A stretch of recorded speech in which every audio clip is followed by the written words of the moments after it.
आज आमच्या कोकणातला मालवणमधल्या शूटिंगचा 20वा दिवस आणि आजचं आमचं शूटिंग लोकेशन देवगडला जाता जाताच कुणकेश्वर हे मंदिर लागतं। हे कुणकेश्वर बीचचं बॅकवॉटर आहे जे आपण बघतोय आता, आणि हे समोर कुणकेश्वर मंदिर दिसतंय जिथे आपण थोड्याच वेळात जाणार आहोत दर्शनासाठी। सुमारे 11 वर्षापूर्वी यादव राजांनी हे मंदिर बांधलं असून छत्रपती शिवाजी महाराजांनी या मंदिराचा जीर्णोद्धार केला आणि दक्षिण कोकणाची काशी म्हणून याला ओळखलं जातं। मंदिरामध्ये आलो आहेत। मी येण्याच्या अगोदरच आपले कार्यकर्ते इथे स्वागतासाठी तयार आहेत आणि आता हे आपण मंदिरात जातोय। मंदिराचं एक एक दर्शन घेत सुरुवातीलाच गणपती मंदिर आहे, जोगेश्वरी देवीचं मंदिर आहे।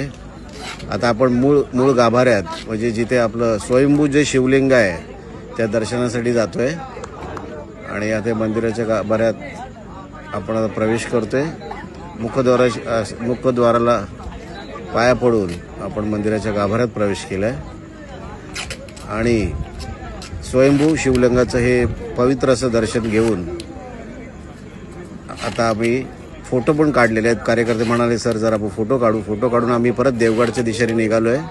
बघता आपण कुणकेश्वर समुद्राचा हे अथांग समुद्र असा आणि त्याचं विहंगम दृश्य बघत आजच्या शूटिंग लोकेशन